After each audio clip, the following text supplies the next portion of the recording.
everybody, and welcome back to another speed build. I am Julia, and this is Julia Speed Builds.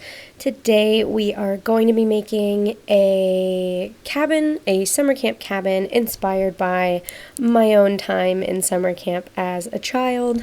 I went to a summer camp for, I think, 7 or 8 years, and then was a counselor for 2 years at the same camp. And I have a brother, and we both went to the same camp, and I thought it would be fun to recreate what that experience was like in this game.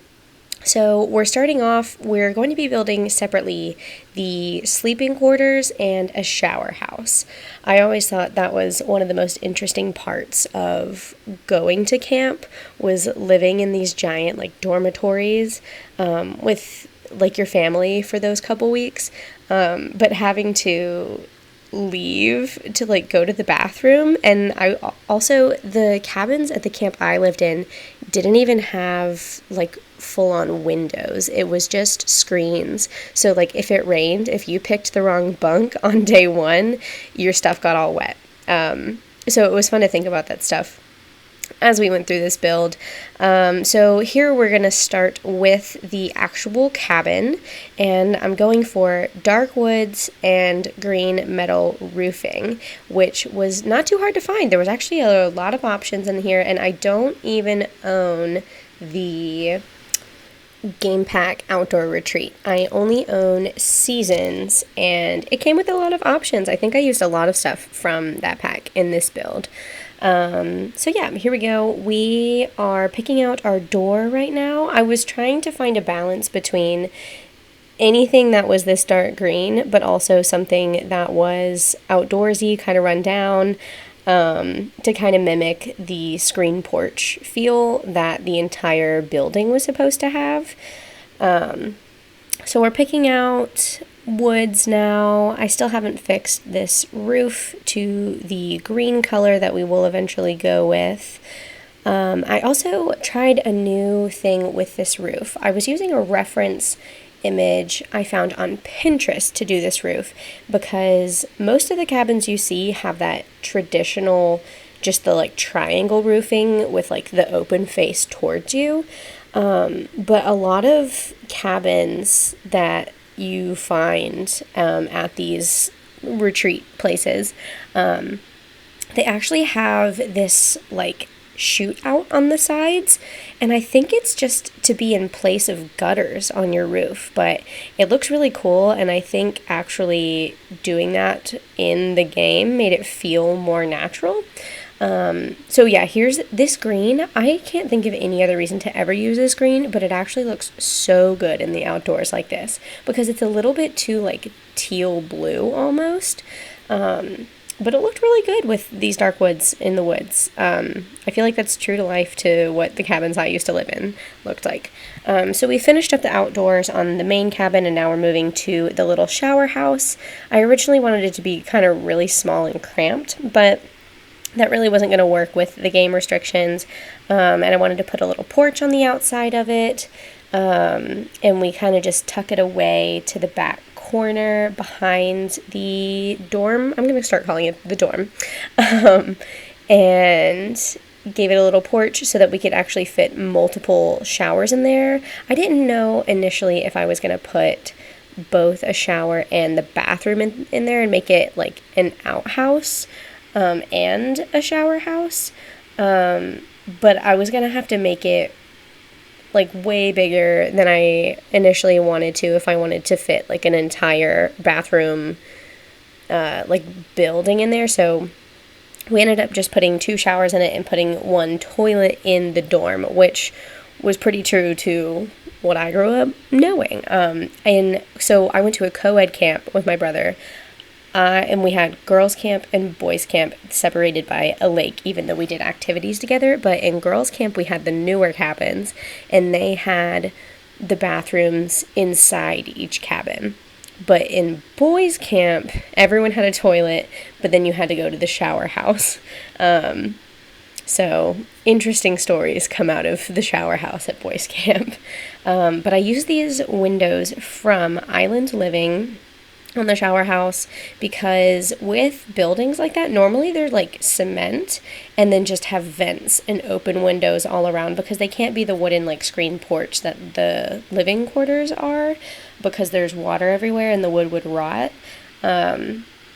But they would have those vents on it. But to stay true to the aesthetic, I still made it wood and everything, but those island living windows acted like vents, so I thought that was pretty cool. And this way too, it's just like a miniature version of the living quarters, which I think looks pretty good side by side. And that's pretty true for retreats as well, is all of the buildings are miniature and resized versions of each other when you're on a campus. Like, everything's pretty uniform.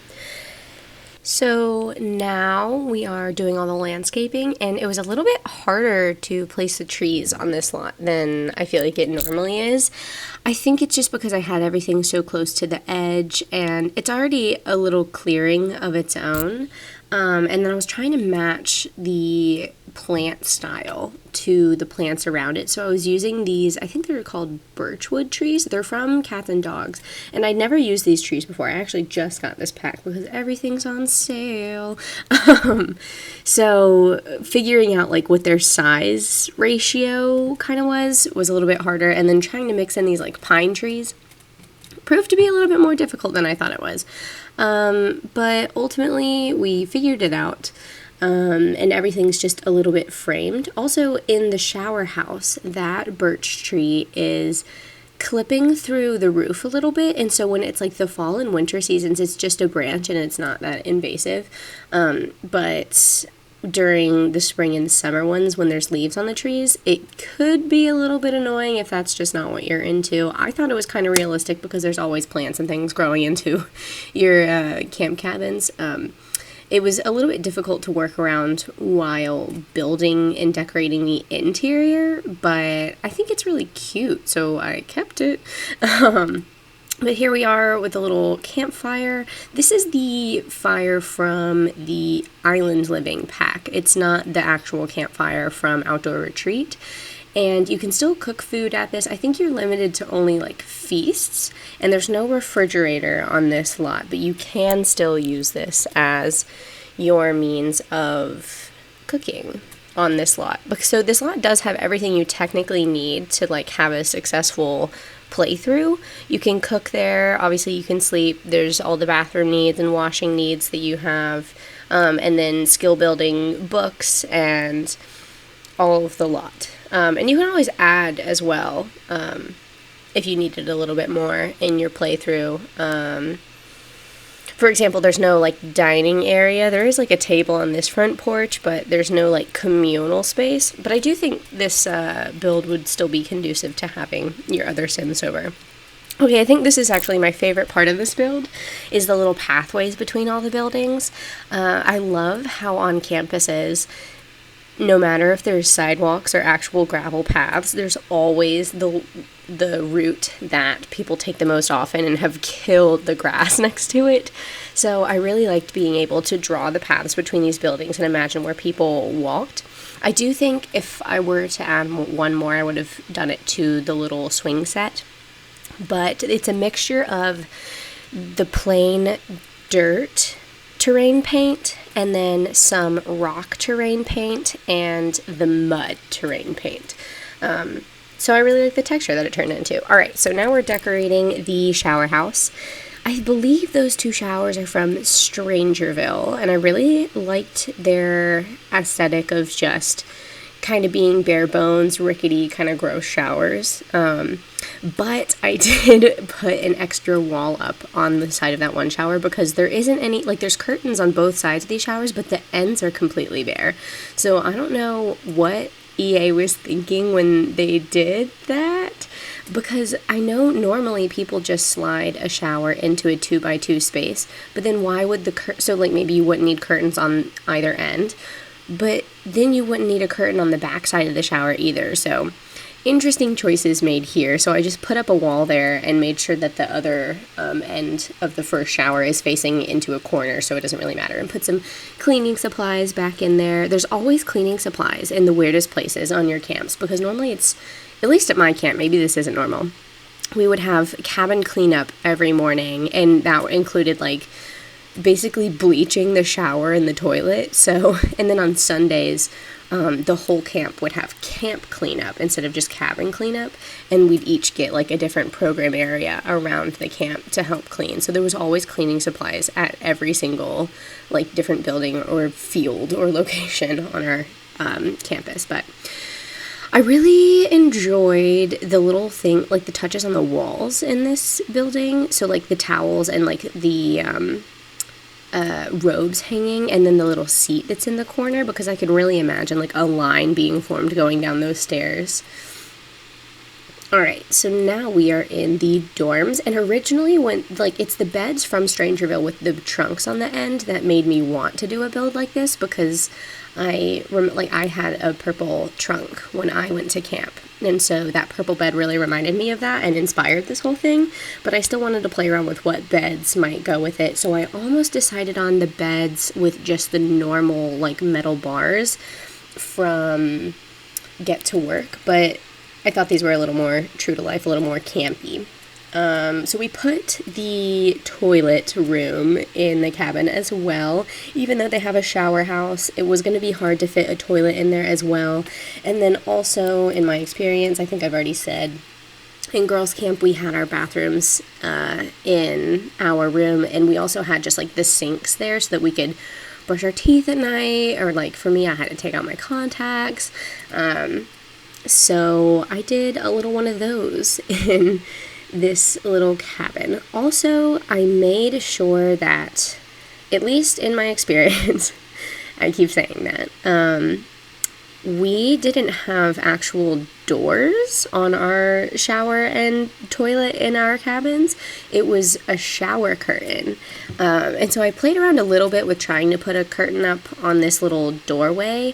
It didn't end up working. I didn't have the curtains I thought I had. I think the curtains I want are from the movie night stuff pack, but I do not have that. I was just looking at it recently and been like, oh, these would be perfect for this idea in my head. But alas. So instead I just made it this open doorway that has like a little bit of privacy. And yeah, we're getting to work on decorating the little smalls in this place. I have a bad habit, I think, for these builds where a lot of people, just for in terms of like recording this and thinking about like in watchability of it, you kind of pick your frame and then you decorate everything in that frame. But I have a really bad habit of when I'm decorating, if I'm scrolling through these menus and I find something that's perfect for another area of the build, I'll just zip on out to outside and like place it there. So I'll be working on that. So sorry if it makes anyone dizzy or anything, but that is how I build. This is true to life. So this back corner, I like to imagine that the back left bed is the counselor's bed. And so right here is the beginnings of me kind of configuring where the storage areas would be. I know that in addition to your trunks, a lot of times campers will get a little cubicle or a little shelf by the bathroom so that they can put all their like toiletries and towels and things back there. And obviously, since there wasn't enough shelf space in the actual bathroom, I considered it, but I put a mirror there instead. I put the cubicles outside along this wall. I also was experimenting with the different kinds of like bedside tables or furniture that you would find in this cabin, and I like to imagine that it was either something brought from home, something from the camp's actual furniture like stock, or things that were like found and replaced over the years. So I tried to make everything a little bit different colors, as well as a little bit different sizing, and nothing was really uniform. I think that's true to most camp experiences, is even though they give everyone everything or something, none of them are the same, and there's a bunch of history in each little article of furniture. And then after we get these bedside tables placed, I go to town on some little smalls in these rooms, and there is a lot of little clutter in this room by the time we're done. Right now we've only kind of got the skeleton down. I put a little chore chart on the door as well, because the way we used to figure out cabin cleanup would be they would always make it out of a paper plate for some reason, and it would rotate every day, and there was 2 paper plates. They were stuck together with like a thumbtack, and on the outer paper plate it would be the chore, and on the inner paper plate it would be the camper name, and we'd rotate it every day to share positions. So one day I would be sweeping, and the next day I would be sinks, or the next day we had a job called Big Mama, and that was basically the leader of cabin cleanup that day to make sure everyone was actually doing what they were supposed to, because we were on a time frame. But yeah, so this back, I'm really proud of this back little shelving unit. We put a bookshelf in the back as well, imagining that bed would be a counselor's bed. I imagine that in those shelves, it's from the Tiny Living stuff pack. I would imagine that in those shelves would be your first aid kit, your fire extinguisher, extra cleaning supplies, maybe any books or records that you needed on your campers. That was always the most fun part of being a counselor too, was one of the final days of like staff training. They'd give you a little envelope of everyone who you were going to have in your cabin, and you would obviously remember people who were coming back year after year, and so you'd be like, oh, I have this person in my cabin, I can't wait to be their counselor, because you grew up beside them and were campers with them at one point, and now you get to like be, I don't know, a mentor to them. That was always probably the biggest allure of camp for me. But here we go, placing down all the little baskets of toiletries and things, because this is supposed to be their storage area. I also put down a megaphone. I don't know if you got to see that. Again, if that's going to be the counselor's bed, maybe they're in charge of like lake fun the next day, and they need a megaphone as a lifeguard. So I thought that was a fun little touch in there. We also put down those little kids' activity boxes. None of this was really from the debug menu. I don't even think I had debug open, so all of these are just little items that you can find in the actual menus. A lot of it is base game. A lot of it's from Parenthood, I believe, and also maybe laundry stuff. I liked that pre-made thing I just put down of just kids clutter, but it was really big, and I'm pretty sure it still acts as like an item that Sims can't walk over, so I didn't put it in the room because it would just be absolutely too cluttered and it wouldn't be a functional space anymore. I love those little book bags as well. I always had a backpack at camp. Some kids didn't, they would just carry their water bottle. But I was definitely that kid that was like, I brought my own Band-Aids from home, and I need to bring my sunscreen with me, and here's my water bottle, and here's my beaded lizard crafting kit. Did y'all ever do those beaded lizards? That was like, if you were making beaded lizards in arts and crafts that day, like everyone wanted to skip their activity period to go make a beaded lizard in arts and crafts. I don't know if anyone else does that. Let me know if you did. Yeah, now we're just putting up posters on the wall and everything. I never really brought pictures from home to put on my wall. I wasn't really a homesick type.